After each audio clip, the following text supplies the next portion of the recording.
you've reached Heather, and this is a generalized reading for the sign of Aries for November 2016.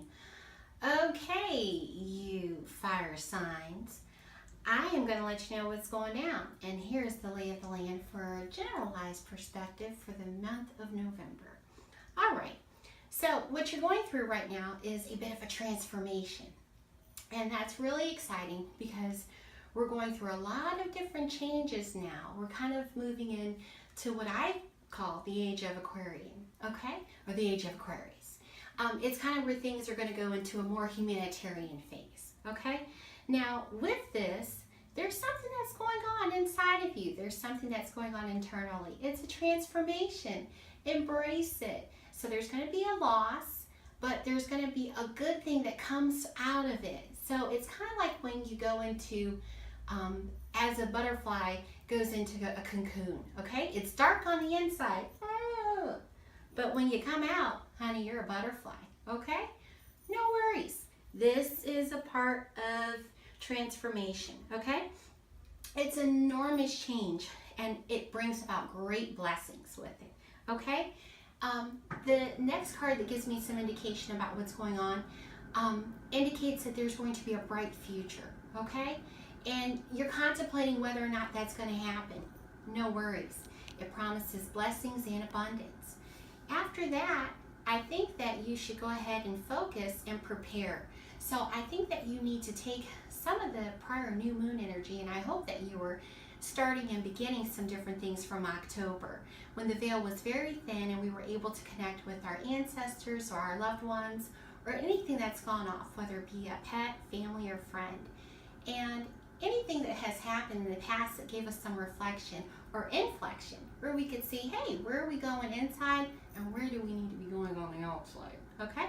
So you need to also create kind of what I call a sacred space. And I don't care if that's something outside, I don't care if that's a bookshelf on the wall, I don't care if it's a desk or a table. You need to invite some of nature back inside to your life, okay? Whether that be flowers that are fresh or fake, get some candles, incense, things of that nature. Connect with some different candles, but of course be careful with candles. And because you are an Aries and that's the sign of fire, I think candles would be a good one.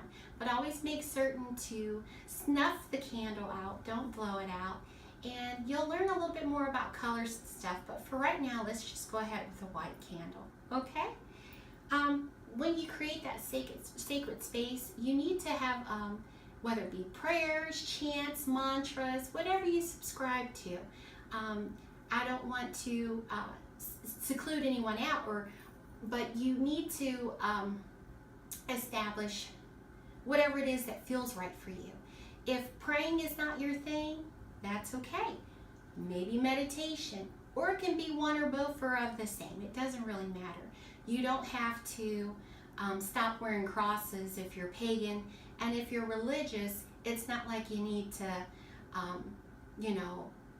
put down a pentacle or anything of that nature. The two are interconnected in different ways, and it's whatever you want to do, whatever is your own personal vibration with spirit or angels or whatever your higher being is, okay?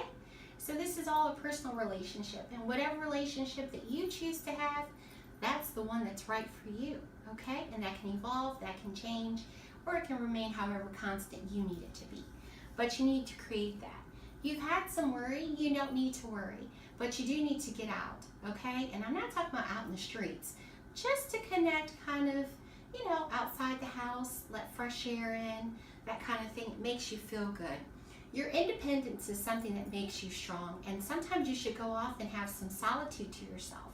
That kind of brings you in, and you're able to see what you're not able to see sometimes when you're in crowds. When you go isolated and you're able to go into yourself, you're able to connect with Source and figure out what it is that you need to do next. A lot of these are reoccurring things that have happened, but don't worry, it all ends in fairness, and you need to take time out to make yourself beautiful again. You are a beautiful person, you've always been that, but sometimes because you're such a workhorse and you work tirelessly, a lot of times you need to make certain that you're connecting. And you like to shine, you like to floss and look good, but guess what? Go ahead, embrace embrace that. Go ahead, take some sea salt baths, get a massage, mani-pedi, whatever it may be.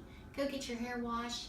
And if these things sound like they're expensive things for you to do, I suggest going to a local hair school where they can have cosmetology students do all these things for you inexpensively.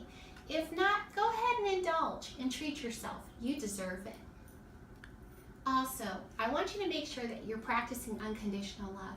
Go out and do something random for someone you don't know. Just say, hey, you look nice. If they look nice, be kind, be genuine, but make sure to have that unconditional love for others, and then make certain that you're taking care of numero uno, okay? Go ahead and meditate. It'll help you with your temper, it'll help you control different things, and you'll be able to zone out and focus on what's most important. And that's because we need you, okay? So I hope this has been helpful.